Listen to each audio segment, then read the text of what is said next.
कुंतलासी द्वारकेच्या राया वेळका सखया लावेला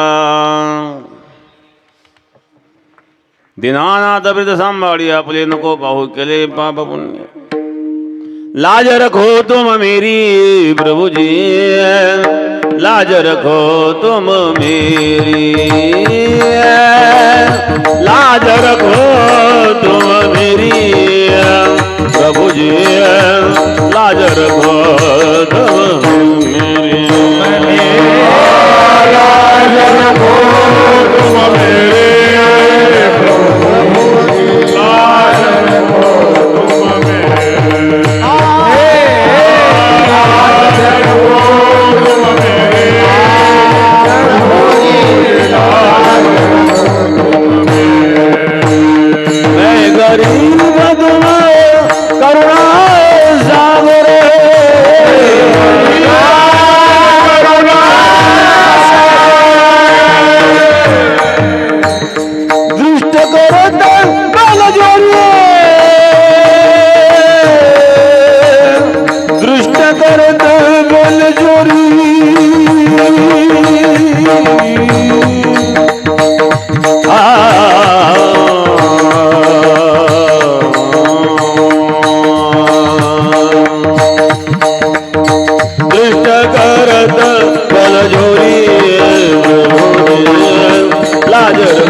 दावा केला महाराज. द्रौपदी संकटी वस्त्र पुरवली दावत्वा घातली देवचंद्राचे भगवंतानी वस्त्र पुरवली. कथा भाग बाजूला ठेवा. यातून काय शिकायचं आपल्याला? धर्मराज दूध केले त्याचा परिणाम काय झाला? व्यसन कोणतेही चांगले नाही. दूतांच्या मांसांच्या मदिराच वेश्या अनेक प्रकारची व्यसनं आहेत. अशी सर्व व्यसनं या धुंदुककारीला जडली महाराज. व्यसनाधीन झाला. एक दिवस बापाने अडवलं, अरे धुंदुककारी काय करतोस? एक तर मला मुलबाळ होत नव्हतं, आत्महत्या करण्याकरता गेलो. एका साधूंनी प्रसाद दिला, फळ दिलं आणि झाला तुझा जन्म. तू तर काय करतोय? ब्राह्मण कुळात जन्मदान, दारू पितो, मांस भक्षण करतो, नाही नाही ते कृत्य करतो. त्याने सांगितलं बापाला, तुम्हाला जर या घरात राहायचं असेल तर नीट राहा, आधी तत्काळ गाऊन पडून राहा, नाही तर निघा घराच्या बाहेर. बघा काय अवस्था आहे. लागला रडायला, डोक्याला हात लावून बसला. पूर्वी रडत होता मुलगा का होत नाही म्हणून, आणि आता रडतोय मुलगा का झाला म्हणून. त्यावेळेला गोकर्णाने उपदेश केला. जेव्हा आत्महत्या करण्याकरता गेला तेव्हा एका साधूने उपदेश केला होता, परंतु तो उपदेश पटला नव्हता. उपदेश पटण्याकरता मानसिकता निर्माण व्हावी लागते महाराज. कीर्तन म्हटलं की 50च्या पुढचे जास्त दिसतात. याला कारण काय? इथं पहा बरं किती लोक 50च्या पुढचे आहेत, किती टक्के आहेत? टक्केवारी काढा बरं.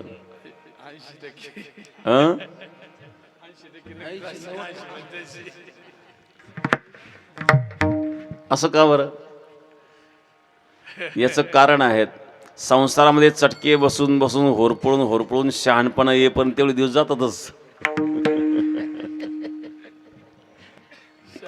संसारामध्ये बघा चटके बसतात, होरपळतो. हा कधी लोकांना फसवतो, कधी लोक याला फसवतात. सगळा अनुभव घेतो तो. अनुभव घेऊन त्याच्या लक्षात येतं या संसारामध्ये बाकीच्या गोष्टीला काही अर्थ नाही, आता परमार्थाशिवाय पर्याय नाही हे कळायला लागतं. पण ती मानसिकता निर्माण होण्याकरता काही काळ जावा लागतो. जेव्हा आत्महत्या करण्याकरता गेला तेव्हा उपदेश केला, पटला नाही. पण आता मुलगा जेव्हा म्हणला तुम्हाला घरात राहायचं तर राहा, नाही निघा घराच्या बाहेर, आता उपदेश पटायला लागला. आता ऐकण्याची मानसिकता झाली. त्यावेळेला गोकर्णाने आत्मदेवाला उपदेश केला, देहस्ति मांस रुधिरे भीमते त्यजत्वं जाया सुतादिच सदा ममता विवंज पश्चान्निशं जगदिदं क्षणभङ्गदिष्टो वैराग्यरागरसिको भवभक्तिनिष्ठ धर्मं भजस्व सततं त्यज लोकधर्मान् सेवस्व साधुपुरुषान् जहि कामदृष्टा अन्यस्य दोषगुणचिन्तनमांशमुक्त्वा सेवा कथारसमहो नितरां पिबत्वा।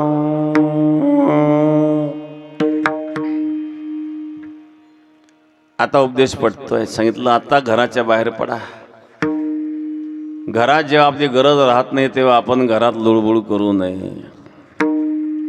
धनदार पुत्र जन धनदार पुत्र जन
धनदारा पुत्र जन बंधू सोयरे पिसोन सर्व मिथ्या हे जाणून शरणरी घा देवास. आता उपदेश पटायला लागला. मानसिकता निर्माण व्हावी लागते महाराज. एक मनुष्य मुंबईला सर्व्हिसला होता. दीपोळीच्या सुट्ट्यांमध्ये गावी जाण्याकरता निघाला. बसच भेटणार. रेल्वे स्टेशनवर पोचायचं आहे. रिझर्वेशन फेल जाईल जर वेळेवर पोचलो नाही तर. टेन्शनमध्ये बसलाय. त्यावेळी एक माणूस आहो तुम्हाला एक विचारू का म्हणले. काय भगवान कृष्ण परमात्मा अर्जुनाला गीतेत काय सांगतो तुम्हाला सांगू का. त्यामुळे भगवान गीतेत काय सांगतो हे नका सांगू. मग मला गाळी केव्हा मिळाली सांगा. त्याची मानसिकता आहे का हो गीता ऐकायची. तसं जगामध्ये उपदेश ऐकणाराची मानसिकता नसेल तर सांगणारा किती विद्वान असला तरी फेल ठरतो महाराज. आणि म्हणून तुकोबा या ठिकाणी जगाला उपदेश करण्यापेक्षा मनाला उपदेश करतात. जगाला उपदेश करण्यापेक्षा अगोदर आपल्या मनाला उपदेश करा. मनोधावती सर्वत्र मदन्मत्त गजेंद्रवत. उन्मत्त झालेल्या गजेंद्राप्रमाणे धावणारं मन आहे. कबीर महाराज वर्णन करतात. रे मन मूर्ख कबतक जग जीवन व्यर्थ गवाएगा. रे मन मूर्ख कबतक जग जीवन व्यर्थ गवाएगा.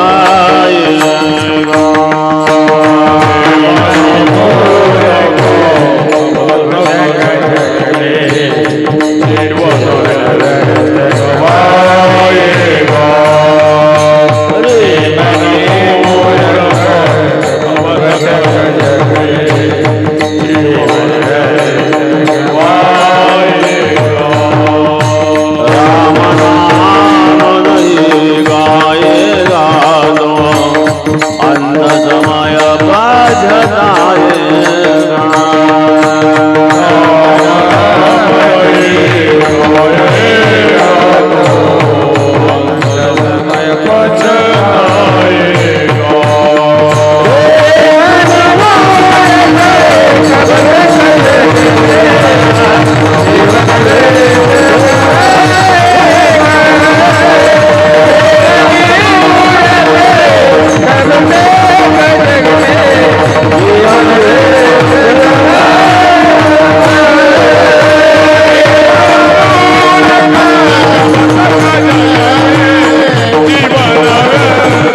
मूर्ख म्हणा कुठपर्यंत निरर्थक चिंतन करतो. निरर्थक चिंतन करणं मनाचा स्वभाव आहे. मनो धावते सर्वत्र मदोन्मत्त गजेंद्रवत उन्मत्त झालेल्या गजेंद्राप्रमाणे धावणारं मन आहेत महाराज. मनो हि द्विधम प्रोक्त शुद्धम चा शुद्धमेव चा शुद्धम काम संपर्कात शुद्धम काम विवर्जितम. योग संध्यामध्ये सांगितलं आहेत शुद्ध आणि अशुद्ध मनाचे दोन भेद आहेत. अशुद्ध मन कामनांयुक्त असतं आणि शुद्ध मन कामनारहित असतं. जोपर्यंत मन कामनारहित बनत नाही तोपर्यंत मन हे चंचल असतं आणि ते अस्थिर असतं. या कामनांयुक्त असणाऱ्या मनाला महाराज सावध करतात. अरे मना नको रे मना नको नको या मायेच्या जाळ्यात अडकू. समोर मृत्यू आलेला आहे प्रथम चरणामध्ये. नको नको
गुंतो माया जाळी काळाला जवळी ग्रासावया विढाला विढा.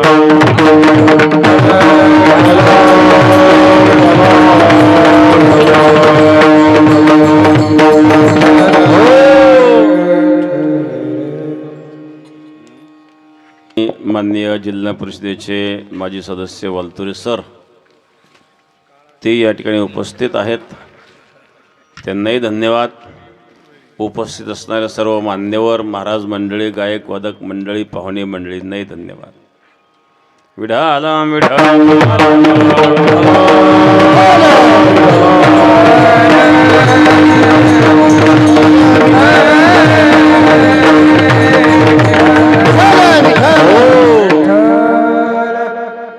नको नको मना गुंतो माया जाळी काळाला जवळी ग्रासावया. अरे मना नको रे मना, नको नको मना या मायेच्या जाळ्यात अडकू, सममृत्यू आलेला आहे. मृत्यूपासून कोणी सोडू शकत नाही महाराज. आणि हा येतच असतो, यांनी कोणाला सोडलेलं नाही. मृत्यूच्या आधी काय येतं? जरा येते. जरा जरा म्हणजे म्हातारपण. कधी येतं सांगून येतं का होती? एखाद्या म्हाताऱ्याला विचार, तुम्ही किती तारखेपासून म्हातारे झाले सांगता येईल का? तारीख अमुक तारखेपासून मी म्हातारा झालो. एक तर म्हातारा व्हा कोणाला वाटतच नाही. लोक केस काळे का करतात बरं? पाहू नका एकमेकाकडं. म्हातारा होऊ नये वाटतं म्हणून तर केस काळे करतात. किती काळे केले म्हणून काय झालं बरं? लहानपणचा फोटो बघा आणि आरशात चेहरा बघा बरं, किती बदल झाला. लहानपणी कसा गुरगुरीत दिसत होता, आता केस काळे कर का काही कर. गेली वेळ, आता वृद्धावस्था आली ना.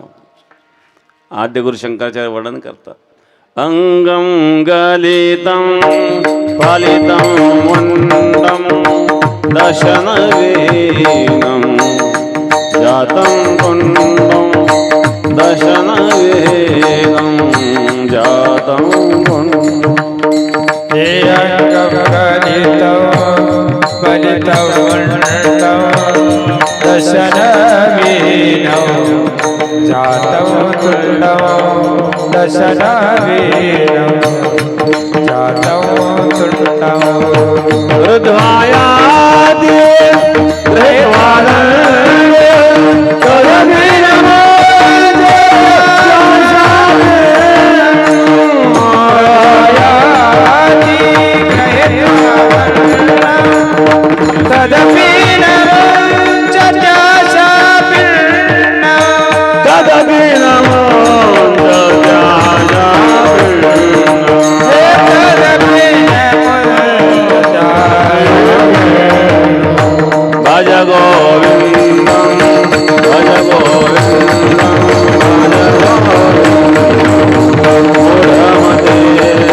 शास्त्री बनून काय करणार? शास्त्री जर शास्त्रार्थ करणार, शास्त्रार्थ करून काय करणार? विजय मिळवणार. विजय मिळवून काय करणार? सर्वजय शास्त्री पदवी मिळवणार. सर्वजय शास्त्री पदवी मिळवून काय करणार? काय करणार? काय करणार? तुम्हाला काय कर बरं, मी काय करणार? मला विचारतंय काय करणार, काय करणार? मग एक दिवस मरून जाणार. मग तेच सांगतो तो, मरून जाणून कशा उद्योग करतो हे? अंगम गलितं फलितं मुंडं दशनविहीनं जातं कुंडं मृध्वायाति कृत्वा दण्डं तदपि न मुञ्चते शापिण्डम्. आता काय मिळणार तुला? नई नई रक्षते डुकरं करणे, किंवा वेदाचे अक्षर बघून तुझं कल्याण होणार नाही. मग त्याच्याकरता काय कर? भज गोविंदम भज गोविंदम भज गोविंदम मूढमते. भगवंताचं नामस्मरण कर. कशाला विद्वान व्हायच्या भागा लागतोय? कारण आता वृद्ध झालेला आहेत, वृद्धापकाळ आलेला आहेत. आता आशा सोडून दे. आशाही परम दुःखम नैराश्यम परम सुखम. तुकोबरा हेच सांगता येत. नको नको मना गुंतू माया जाळी, समोर मृत्यू एक काळ आला जवळ ग्रासावया. काळ येण्याच्या आधी सावध करतो. पहिली सूचना, केस पांढरे व्हायला लागले म्हणजे पहिली नोटीस आली, हा काळे करतो. दुसरी नोटीस, दात पडले, चकचक मुखदंत वचन भग भग जम अनुचर लग भग जगराम. तोंडाले दात पडले, हवा निघून जाते बोलताना. भगवान सांगतात इथून पुढे हलका आहार सेवन करा. हा नवीन दात बसवून खाऊ नये, ते खाऊन आजारी पडतो. काळाची तिसरी नोटीस, दिसायला कमी झालं, काचबिंदू मोतीबिंदू, चष्मा लागला. भगवान सांगतात बाहेर काही पाहू नको, आता हृदयात पाहत ऐसा हृदया माझे मी रामो, अस्तासर सुखाशी आरामो की भ्रांतसी कामो विषयावरी. पण हा ऑपरेशन करतो, चष्मा लावतो, सिनेमा पाहतोच. 3 नोटिसा फेल गेल्या, चौथ्यांदा आता नोटीस नाही, मग चौथ्यांदा बुलडोझर. हे जर नाही काल तरी दुसरा येईल, हे जरी नाही काल तरी दुसरा येईल,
एकनाथ महाराज सांगतात, हे जरी नाही काळ तरी दुसरा येईल, सरते शेवटी काळ बांधून नेईल, शेवटी काळ तर कोणाला सोडणार नाहीये. म्हणून महाराज सांगतात, जेव्हा काळाची उडी तुझ्यावर पडेल तेव्हा माता पिता तुला सोडवणार नाही. द्वितीय चरणामध्ये काळाचे उडी पडेल माझ्या,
एवढी पडेल जेव्हा सोडवेना तेव्हा माय बाप.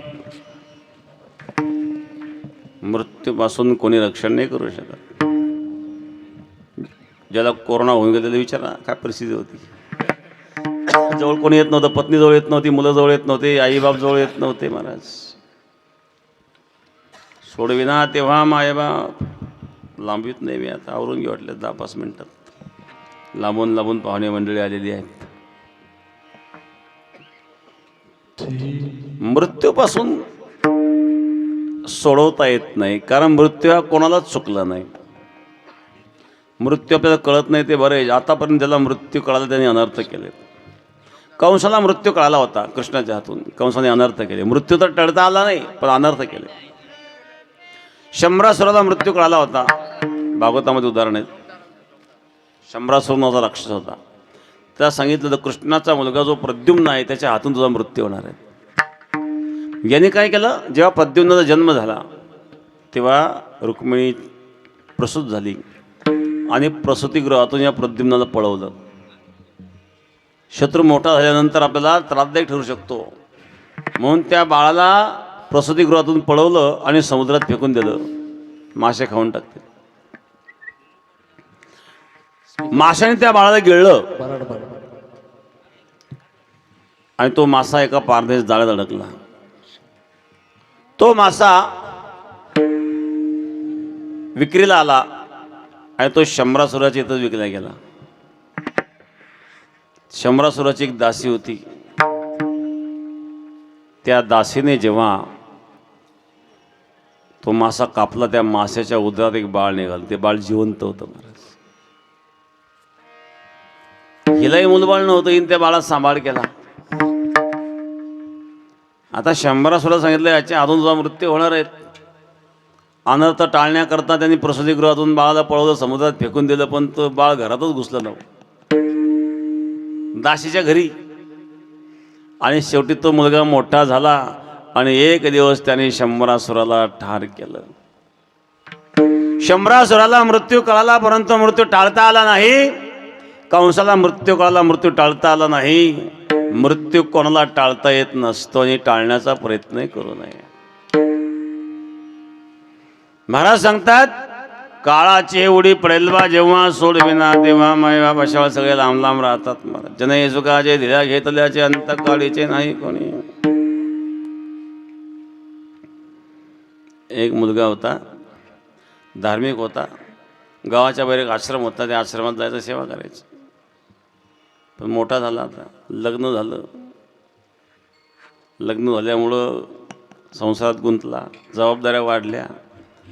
आता कुठे वेळ दिला, साधूकडे जायची, सेवा करायची. बराच काळ निघून गेल्यानंतर एक दिवस आला आश्रमात दर्शन घ्यायला. साधूने विचारला, अरे बाबा फार दिवसापासून बरंच कसं काय आज वेळ मिळाला तुला? पुरी दररोज यायचा, काय करावं महाराज, जबाबदाऱ्या खूप वाढल्या. अरे जबाबदारी चालू राहत, मग परमात सोडून द्यायचा असतो का? काय करावं, पत्नी आहेत, आई आहेत, बाप आहेत, सर्व माझ्यावर अवलंबून आहे. घरामध्ये करता कमवता मीच आहे. आणि त्यामुळं नाईलाज झाला माझा. अरे बाबा, हा संसार हा स्वार्थी असतो, परमार्थच जीवनामध्ये उपयोगाचा असतो. म्हणजे असं कसं काय महाराज, एवढं मोठं माझं प्रेम पत्नीवर, मुलांवर, आणि ते माझ्यावर प्रेम करतात, हे खोटं कसं काय असं? मी सांगतो तुला काय करायचं ते. त्यांनी योग शिकवला, योगामध्ये प्राण रोखण्याचा मंत्र दिला आणि प्राण कसा रोखावं ही विद्या प्राप्त झाली. मी सांगतो तो प्रयोग कर. हा घरी गेला, पत्नीने सांगितले, बघ आज मला बासुंदी खायची फार इच्छा झाली म्हणजे. पण मी चाललो ड्युटीवर, तिकडून येताना बाकीचं काही सामान बिमान देऊन तू बासुंदी करून ठेव. पत्नी म्हणजे ठीक आहे. हा ड्युटीहून आला, माझा डोकं दुखतं, मी आराम करतो. तिने बासुंदी तयार केली होती, बाकीचा स्वयंपाक चालू होता. स्वयंपाक झाला म्हणजे चला जेवायला. याला हालून पाहिजे, श्वास बंद पडलेला, श्वास बंद, नाळ्या बंद. तिला वाटलं गेला का काय. तिला वाटलं आता संध्याकाळ झाली एकतर, आता गेले म्हटलं मौत उद्याच होईल. रात्रभर उजिरायची पाळी. ती अगोदर किचनमध्ये गेली, ते पातेलं बासुंदी पिऊन टाकली. अगोदर बासुंदी पिऊन टाकली आणि बाहेर आली, मोठ्या मोठ्याने लागली ओरडायला. लागले मोठ्या मोठ्या रडायला, आईला आणि बापाला आवाज आला, तेही लागले रडायला. काय झालं बघा ना. डॉक्टरला आणलं, डॉक्टरने सांगितलं नाड्या बंद झाल्या. म्हणले गेला हा. आई रडू लागली, बाप रडू लागला, पत्नी रडू लागली. बाप म्हणला मी गेलो असं चाललं असतं ना, याला कसं नेलं. आई म्हणली मी गेले असे तरी चालले असते, माझ्या घरचा करता माणूस गेला. पत्नी म्हणली मी गेलो असं चाललं असतं, माझं कुंकू पुसलं. सगळे रडायला लागले. आजीबाई होती, काही तिकीट टिकाली. आजीबाई म्हणजे देवा माझी कुठं चिठ्ठी हरवली, मी तर वाटच पाहत होते, मला नेलं असत बरं झालं असतं ना. माझा करता करा होता, नातू गेला. आजी लागली रडायला, सगळं घर रडतंय. तेवढ्यात महाराज आले. बघा ना महाराज, तुमच्या आश्रमात यायचा ना, खूप सेवा करायचा, खूप चांगला होता. काय झालं बघा ना महाराज, हा तर बोलत नाही आहेत, काहीतरी करा ना. महाराज म्हणले ठीक आहे, तुमच्या मुलाला मी जिवंत करतो म्हणले. महाराज तुमचे उपकार होतील म्हणले. दूध आणा म्हणले. दूध आणलं, त्यात काहीतरी औषध टाकलं, फुंक मारली, हे प्या म्हणले. जो पेल तो मरेल आणि हा जिवंत होईल म्हणले.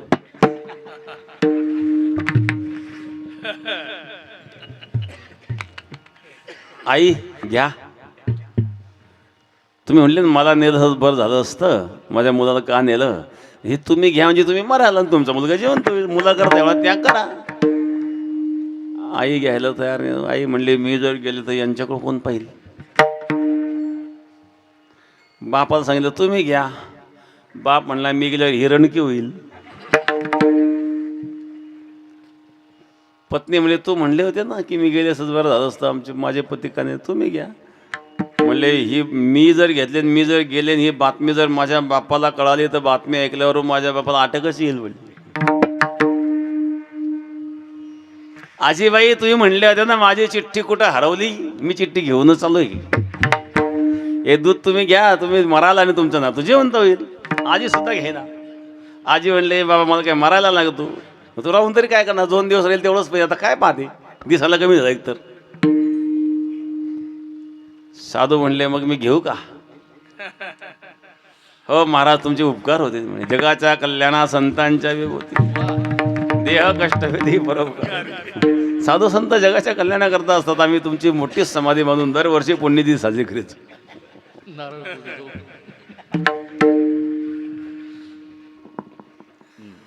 साधून घेतलं दूध पिऊन टाकलं ते काही विष होते का. फक्त परीक्षा पाहिजे होती. दूध पिऊन टाकले थाप मारली एवढं म्हणले. आता कोण आहे तुझं. आई बाप बायको याच्या लक्षात आलं हे सगळे स्वार्थी आहेत. तुकोबाला सांगतात काळाची ही ओढी पडेल बा जेव्हा सोडविना तेव्हा माय बाप. यापैकी कोणी सोडवणार नाही. मग सोयरे सोडवतील का. कोणी राजा सोडवणार नाही. कोणी चौधरी सोडवणार नाही. सोयरे तर अजिबात नाही. तृतीय चरणामध्ये सोडविन राजा देशीचा चौधरी. सोडविन राजा देशीचा चौधरी.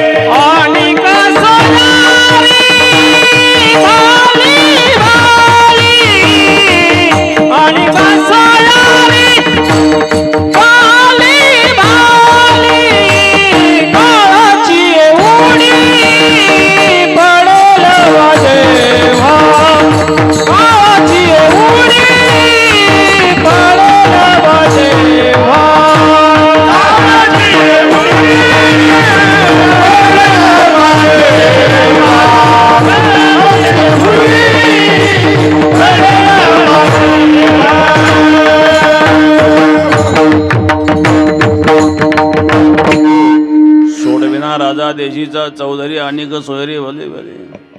कोणी राजा सोडवणार नाही. कोणी चौधरी सोडवणार नाही. सोयरे तर अजिबात नाही. सोयरे फक्त सोयीपुरतेच असतात. सोयऱ्यांनी 10,000ची मागणी केली नाही दिली की सोयरा रुसून जातो. लग्नात येणार नाही होतं तुझ्या. अशा वेळा भगवंताचं स्मरण झाल्याशिवाय राहत नाही महाराज.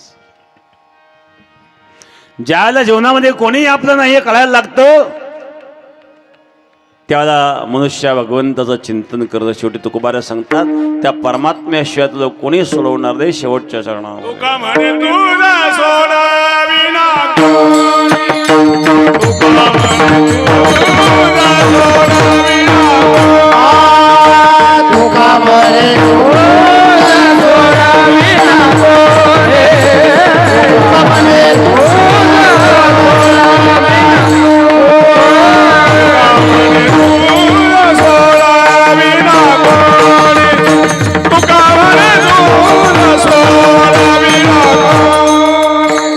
Come on,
ठिकाणी प्रथम वर्ष श्राद्धाच्या निमित्ताने असणार योग कैलासवासी सौ प्रेमिला ताई पंढरीनाथ मनाळ यांचं असणारं प्रथम वर्ष श्राद्ध पंढरीनाथ यादव मनाळ आणि त्यांचा समस्त परिवार आणि मनाळ परिवारावर प्रेम करणारे त्यांचे सर्व आप्तेष्ट मित्रगण, सर्व महाराज मंडळी, भजनी मंडळ, सर्वांना धन्यवाद. झालेली सेवा प्रभूचरणी समर्पण. विठ्ठल जय जय.